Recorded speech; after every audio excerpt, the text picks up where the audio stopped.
In the studio here with me, Olumuyiwa Akinboro, a senior advocate of Nigeria, who is one of the candidates of the just concluded NBA elections. Very warm welcome to Newsnight. Thank you very much for having me. The NBA has never had this kind of furore over the conduct of its election since the introduction about a decade ago or so of the electronic voting system. One would have thought that that would, be a kind of process that, the nation at large should learn from. Why the furore at this time? Is it because the candidates refused to step down for, is it the Losiwaju Aomo Dua, who had mounted pressure on her to step down? Well, that's a life on the pit of hell. Nobody mounted pressure on anybody to step down. What happened? I'm a candidate in the election, and we are all Yorubas, and we are all members of the Amofin. We all went there. We all went through the process. And the process is kind of advisory. If they advise you, you don't want to listen, you can go ahead and contest. And that is what everybody has done. Unfortunately, what's happening now is that NBA is witnessing its lowest time. We ended up having in office a president that is not, that I would describe as maybe not very matured in office. You see, who specifically are you saying? I'm talking about President Afam Musigui. He is the sole cause of all this problem that we're having in this NBA.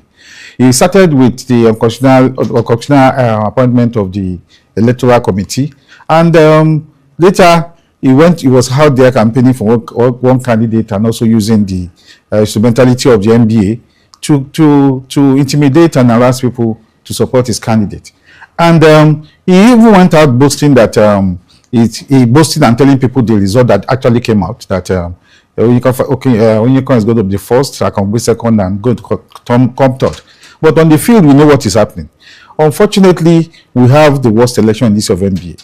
Instead of our election improving by the years, it has become a case of serious deterioration. And this one won't stand out because almost everybody is talking about it, and everybody is saying the same thing. But it belies the votes that the winner garnered. But the question here is that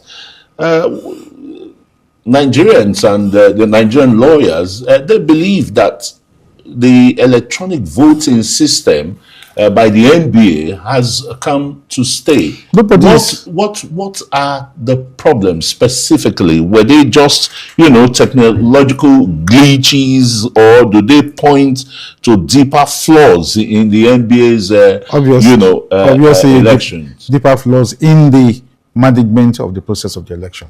Nothing has to do with the technological glitches.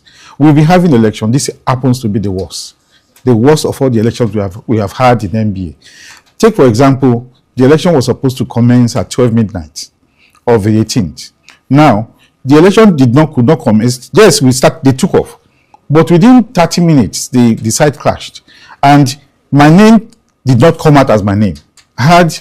Instead of Olumuyiwa Akinboro, they had Oluwatoyin Akinboro. And my picture was not in the ballot. So they suddenly shut down. And now claiming that it was a cyber attack. A cyber attack will not change what you imputed into your system. It may be shut down your system, but not what you input in your system. So from that 12 midnight, I went to sleep at around 6:30 in the morning, and all what they said was that the election was suspended. So a lot of people went to sleep. They woke me up at 9 something to see that the election has commenced again. No notification, nothing. And you're talking about... but it's a 24-hour window. It's a 24-hour window. For voting? Yes, a 24-hour window, but our election was supposed to be on the 18th, from the 12 midnight to 12, 24 hours. We didn't start till 7. So it has to now extend from 18th to 19th. And that was one of the problems. When we went to the... Would that have been an anomaly? It is an anomaly because according to the president himself, when we've been having issues of all kind of issues concerning the process of the election, and at the point he called that, okay, he's trying to organize a meeting with the AG for all of us to sit down and look at the issues at the election. He called me personally. He arranged the meeting. He sent the notices out from his office at the president of NBA. We met with the AG and we stated all the issues. One of the things we agreed on at the meeting was that we are going to use NIN as for the purpose of identification, because we have history of people's email being doctored and used. We agreed that we are going to use telephone instead of email. We agreed that what's again? We agreed on so many things, and that the election will be shifted for 1 week so that people can be well educated, and also notice will go around everybody about the new process that was agreed on. He called the next meeting that he claimed that he could not change the date of the election, but he had done that. The election was changed from the 20th to 18th by him without going to NEC. But because the AG, and he wanted to score a point, he went and called NEC, and they sarcastically the AG as if the AG. And all what the gentleman wanted to do was to make sure that we have a free and fair election. Now we have had the election could not take off. We had issues, and still at the end of the day, he extended it to the 19th. Did he go back to NEC to extend it to 19th? He did not. Have you, with your other contestants that lost the election, have you sought a forensic evaluation of, the claims, the technological glitches that occurred earlier during the voting process? You don't need to have to call any experts to know that everything did not go well in our election. You don't need to. Within the 24 hours that we are supposed to have the election, we moved from portal to portal almost 6 times. Different portals. NBA advertised the portal for the election and said nobody should vote through another portal. But NBA sent out more than 6 different portals within the same period of election.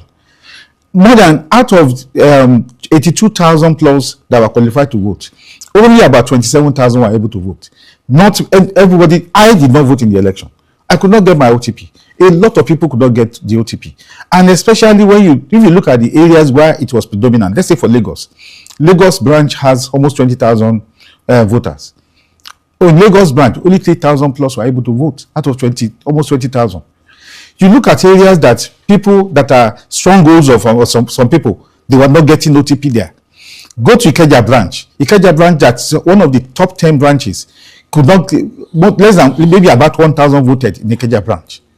Go to Ibadan, like 500 or 600. The same thing everywhere. Areas that that stronghold of some people, they will not get OTP. They are not. The election is not holding there.